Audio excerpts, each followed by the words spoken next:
Okay.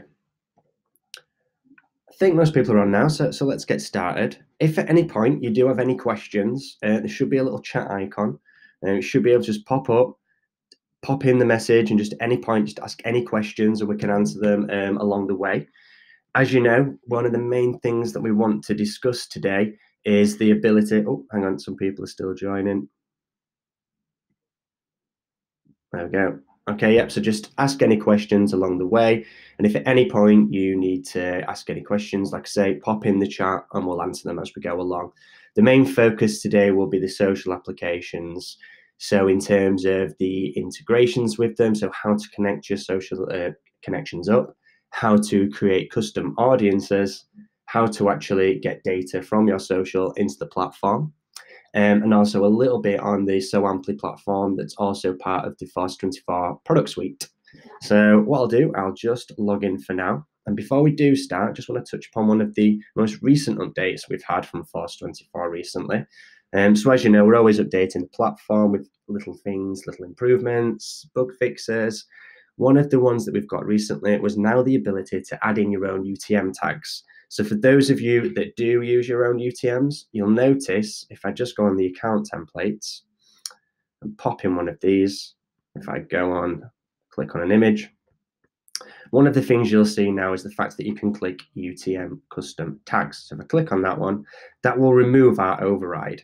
So as it stands, we override the UTM tag. And the reason for that is we'll put in the source, which is Force24, the medium, which is email.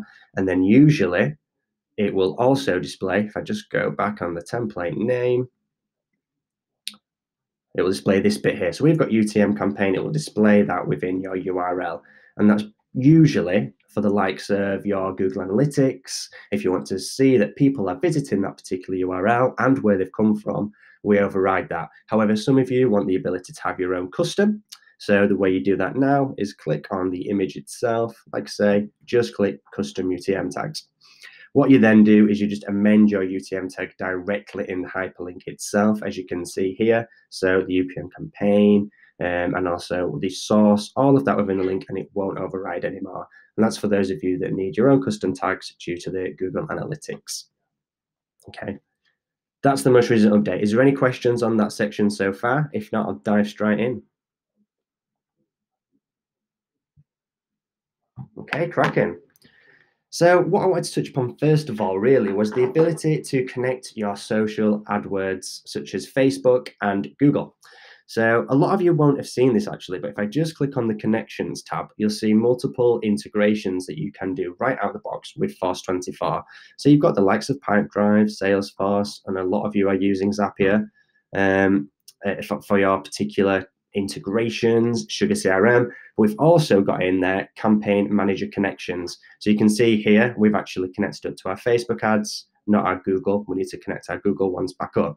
The way you do this is really, really simple. You need to be logged in to either your Facebook account or your Google account, and then all you do is click reconnect or connect in the first instance. When you click connect, it will automatically try and find it via an API.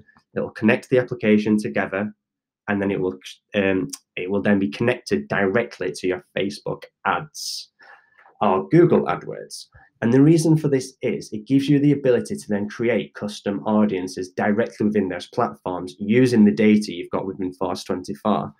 And the reason that you might do this is, let's just say, for instance, you're sending out a campaign, you're sending out a campaign to your Engage database, let's say, and it's about a new product offer or maybe you've got a new holiday to promote, something like that, where then people are actually physically engaging with those emails and with the web activity, but perhaps they're not booking or they're not buying.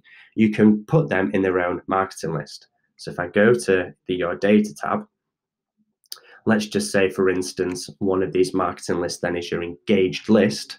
If I then click on the marketing list itself, you'll see there's a sync status. And you might have noticed this before. If you want to then activate that sync, so it goes directly in your account, all you do is click activate sync. And you'll see now it's gone green. That means the list is being synced. It will then push those contacts directly to Facebook in this instance. Usually with Facebook and Google, it can take up to 24 hours. So as you see, very, very simple to push those custom audiences to. And what you'll also notice is a lot of the time, Google and Facebook, they might require a reconnection, usually every 30 days. That's because of their security policies. You know, they're continually updating their security. And so it will ask you to reconnect usually every 30 days. So one to be wary of when using it. Any questions on that bit so far? It's super simple, as you can see. Perfect. Secondly, then, what I wanted to touch upon is vice versa. So, right, we're pushing data to Google, we're pushing it to Facebook, but can we get data back? And the answer is yes, you can. So on the Zapier link, if I just click on here, you'll see I've got two Zapier Zaps open. So click on this one and this one. You're actually able to directly populate marketing lists and create contacts from LinkedIn or from Facebook. So this example here is regarding a new form response from LinkedIn lead gen forms. So for those of you out there that are using LinkedIn for your lead gen, you can actually populate marketing lists directly and send an email based on the fact that they have filled in that lead gen form. And the exact same can be done via Facebook. So you'll see on the Facebook option, it'll say new lead in Facebook leads ads. All you do is you select Facebook leads ads, and we can set this up for you, by the way, or with you if you haven't got your own Zapier account. Select new lead, continue. You'll need to pull in your own Facebook account. So it'll ask you, it'll search for it. So I've got Lee Senior in there, so I'm just going to continue with that one. And all I do is I pick the page, if I'm connected anyway, I pick the page that I want to use it from, and then I can pick the form that I want that particular, what particular form I want to populate within Force24. The next step then is super easy because all I do is I select the Force24 application. Let's move that section on the side. Choose an event. So more often than not, I'll want to create a contact. So I'll click create contact, go to the next stage. Select my account, continue. And then I'll need to just customize that contact. Just give it a couple of seconds to load. And again, it's super simple. All I'm doing is just picking the email address from the lead. So I pick the email, I pick in, any other information such as last name. In this instance, I'm just selecting the full name. I can populate within first name, middle name, and all of the options that you've got within Force24 from a field point of view are available directly within Zapier itself. All you're doing is selecting the Facebook fields. And like I say, the exact same will happen within LinkedIn. So you do a new form response, picking your own LinkedIn account, sign into it, and again, you can use that to populate straight within a marketing list. What you then do from Force24 end is just create that marketing list. So if I go back into Force24, I'm going to click create marketing list. And let's just call it LinkedIn. Oh no, the circle of doom. Hang on. There we go. LinkedIn marketing list for leads. Create that marketing list, go straight to the page. So here you'll see then the page for that specific marketing list. And you'll see here there's an ID. That ID is very important because you use that directly within your Zap. That's the ID to say, right, this lead gen form needs to go in this marketing list. And you'll see, yep, you've got the same options here with the sync status. Now you won't need to do that because you've already got the custom audience from either Facebook or LinkedIn. So you'll see those same options. But what you will need to do, if I just go back a step, you will need to make sure you make it Zapier syncable. So if I just click on that, it'll just say, do you want to make it syncable? Yes, I do. Click continue. And there we go. That's now made it active via the API, and I can now connect to it. And it's as simple as that. The brilliant thing there is you can now go on to create your journeys for those particular form entries. So most of you will probably have an idea on how to do this, but you just go on Journey Manager as usual, click on New Journey, and I'm going to call it LinkedIn Lead Gen, and click on Save. I'm going to drag across my start audience, and my start audience in this instance will be the marketing list that I've just created for this, which was LinkedIn. There we go, and click on Save. No, actually, right. Someone's filled in the form. More often than not, I'm going to want to send them the email directly as soon as they fill in that form. I want them to click, I want them to do something, and I want them to perform some form of action. So I'll send email. And again, I'll just call it LinkedIn email 1. Pop in its own subject line, select my email and marketing, and click save. And then off we go. And ideally, the email needs to be something great. It needs to be short, snappy for them to click, because when they fill in that lead gen form and they've come to Force24, I've created their contact, but I've not yet dropped that all-important cookie. So the reason I need that cookie to drop is because I want to see them now. I want to see exactly what they're doing on the website. So, you know, if it's a guide, let's say, and you want to send them the email rather than sending them to the guide directly, you can say, right, send the email straight away. We'll send you an email to the location of that guide. Then clicking on that email, downloading the guide, all of that is tracked then directly within the system. And also it makes sure that people don't give you dummy email addresses. So you'll see sometimes you put out your lead gen forms and you might put in, fill in the form and you will get your brand new guide from us. They'll fill in the form, but they might put in something stupid like Mickey Mouse, but yet you're still giving them that particular PDF that you've so painstakingly created. So the best thing to do is say, right, we'll send you an email with the link. And then for those that have put Mickey Mouse in it, more often than not, they have to go back and then actually change it to their correct email address. So it's a smart little trick around getting those people that do give you some dummy information. So in this instance, I've sent the first email, and you might actually send them now on a long nurture journey. A lot of the time with lead gen forms or Facebook forms, it's going to be purely about gathering that lead score and pushing them back to either the CRMs or to the sales teams to speak with. So I would make it along the lines of one of the nurture journeys you might have in place. For instance, I might wait 5 days and I might, give it a make decision stage, which is something like, have they reached a lead score? And if that lead score is greater or equal to 30, let's say, I might take them out of this particular journey. Because the idea is they've come in from Facebook, they've come in from LinkedIn, they've now engaged with the email, perhaps they've reached a good lead score. Really, from that point on, it should be past the sales team for people to call. Anyone else, let's continue to nurture them. So perhaps it's just a simple reminder that they haven't yet downloaded the guide, or perhaps it's another email sending them somewhere else on the website, or a little bit more about you as a company. Just those little touch points to ensure that they're still constantly engaged with you as a brand. Any questions on that particular section so far?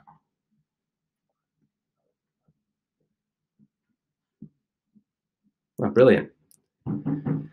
So with Zapier, of course, it is an application that is separate to Force24, as a lot of you will know, and I know some of you do have your own account. If you do not have your own account, we're more than happy to create these for you within hours in order to get things rolling. As you've just seen, I mean, I would need to connect into your particular socials or your particular CRMs, but you can see how very quickly you can create these steps. It's a really good tool, and there's lots of other things you can do with it. It might not only be the fact that you are connecting with Force24. You might do a lead gen to Force24, to a Google Sheet, or directly to your CRM.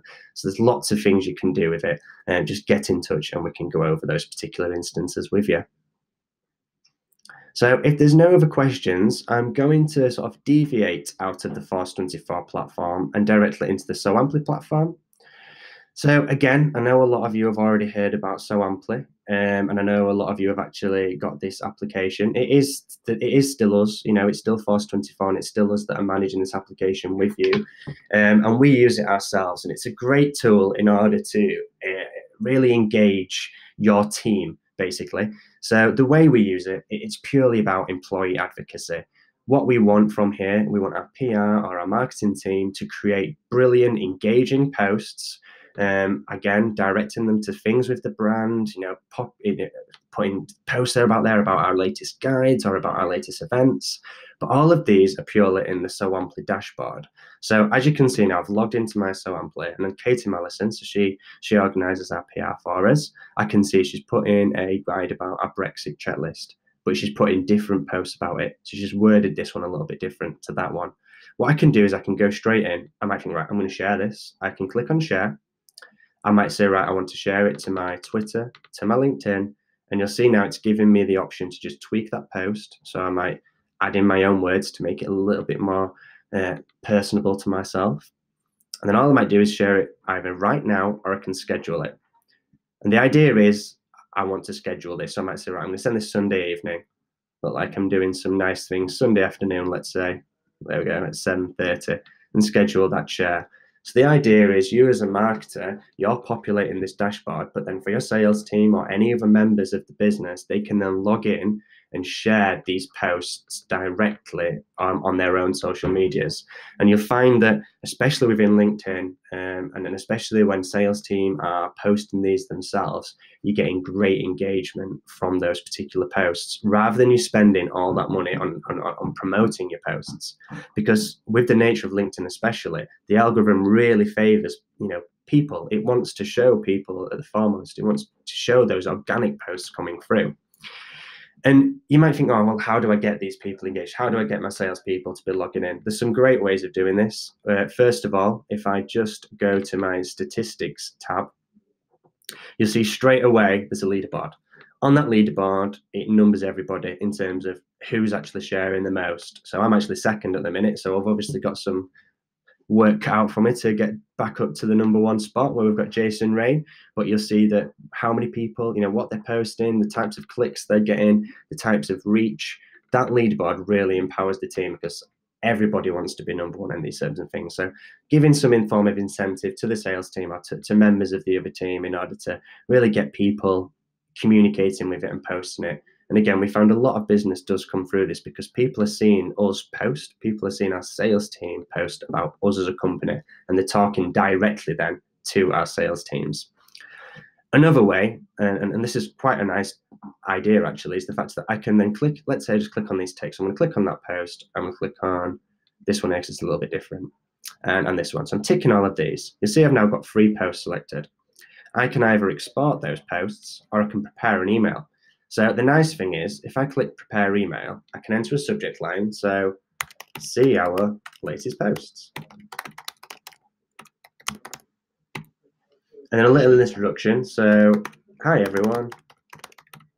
See below our most recent posts, our most recent post, or something along those lines. What it will do is it will then send an email to all of the users that are actually signed up to SoAmply. But the way it goes about it, the email actually looks like a little bit like a newsletter. So it's actually a really nice way of being able to send some sort of internal newsletter, but also very quickly, because you've done a lot of the hard work here. It will automatically send this out, and you'll see the link straight away. And what the guys will be able to do is click on that email. It'll take them straight to this dashboard to share that particular post.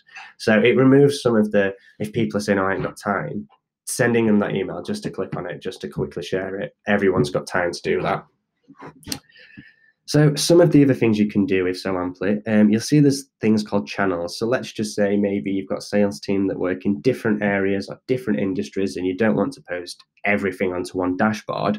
You can create a new channel. So again, we've got something about SoAmply. So we might post a little bit more social orientated stuff on this one, whereas our main channel, we might post something a little bit more digital specific. I can share all that, so then I can go on here and be like, right, this is social specific, so I want to share that out because that's what I'm focusing on.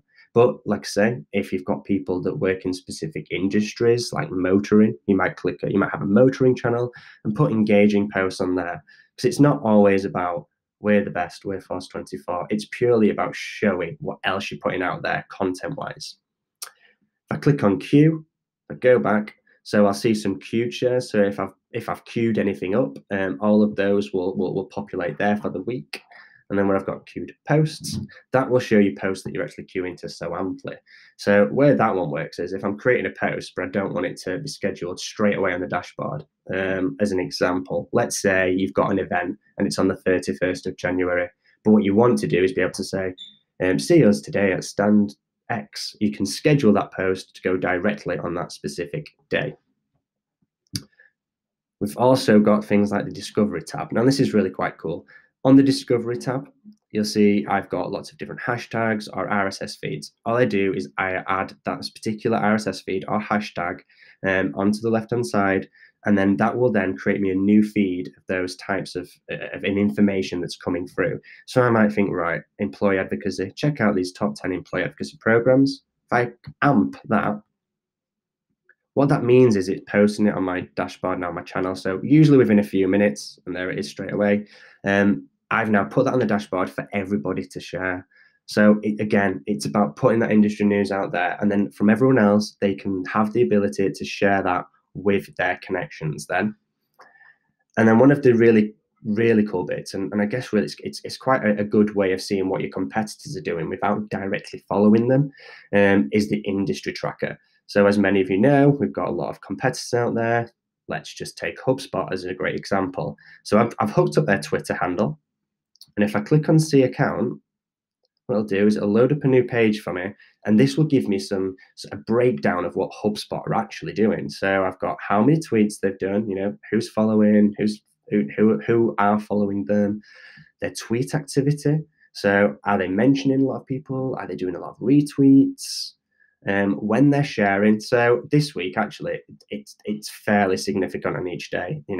There's a slight peak on Fridays, but nothing out of the ordinary. They don't take a break on any of those days. But what about daily? So I can actually see they don't really start sharing until afternoon. So clearly they find that 2 p.m. and 5 p.m. is a pretty sweet spot for them to be posting. See the types of hashtags they're using within the industry, the people or the companies that they are mentioning within their posts, any of the topics that they might be looking at, and then their top post by engagement. So this one stands out straight away. It's got 75 likes, 40 shares, a reach of 115,000, and it just says, which social channels did most Gen Z and millennials use in 2019? So again, it's not directly about HubSpot, what they do and what they are. They're just giving out information. They're giving out great articles for people to engage with, and clearly people are engaging with it. But in turn, you're remembering then who they are. So it's great to look at those competitors and see what they're doing with their socials, especially for your own benefit when it comes to your content. And it isn't limited to obviously following those particular companies. You might follow maybe a sales director at one of those competitors and see what they're doing. For instance, we've got Nick Washburn, who's obviously our director at Force24. If I just click on his account, again, all I've done is I've popped in his handle. I can see exactly what he's doing as well. So, when is he posting? Doesn't tend to post on Saturdays. When is he posting? Quite early on, 10 a.m., a sweet spot for Nick. Not much at 5 p.m., but it does start to populate again, usually in the evening times. What he's hashtagging, so the types of things that's putting out there. So automation, marketers, again, who is mentioning, so what companies, and the topics, and the top post by engagement. So again, you can see very quickly what those top posts are. So one of these is about our client services director, which is Di. Did you know social media sharing content? News is following our partnership. You see all of these great great tweets rather. They're not about how great we are. It's purely nice content for people to engage with. So back to the top. If I just go on my team, you can give people various access to it. So you'll see that I've got access, obviously, to create my own posts. You don't have to have that. A salesperson might have a completely different access, and that's purely what we call an amplifier. So it might just be somebody that's able to log in and share posts. And an advocate, someone can purely just share, not even edit the posts. So if you want to really control the types of content you're putting out there, and you don't want the teams to be changing any of it, you can put in as an advocate and populate those posts for them to share with their connections. So back on the dashboard, again, you'll see it's very simple. There's also a mobile application. So if you're out on the road a lot, especially when it comes to field sales, they don't have to be specifically logged into a dashboard. They can just go on the phone, see the posts, and click share this straight away. And also, you've got different. If I just go back onto my profile, see the different connections that I can go with. So obviously I've got my Twitter on there, my Facebook, my LinkedIn. I've got the Force24 company page, so I can be posting throughout the week directly on there. Again, Facebook pages and LinkedIn pages and Instagram. Instagram is directly via the application itself on the mobile application due to the nature of Instagram, and you can post photos or anything like that straight to that particular page. And like I say, it's all under our suite. It's with the same account managers that you're used to. Such, if you're all used to talking to Faith as an example, it's still Faith that you're speaking to, if so amply. It's not a separate company. It's directly within Force24. Right. Any questions on that so far? I'm sorry. Oh. Set Siri off then. Okay, well, if there's no other questions so far, I'll wrap this up. If there is anything, please feel free to drop me an email. If you do want to inquire about getting connected up with So Amply as well, as your own Force24 login, do drop us an email, and obviously you know where to reach us in terms of the phone or also intercom. The team will be there right for you by your side. So yeah, we'll wrap it up there, and I'll speak to you all soon. Thanks for joining, everyone. Bye.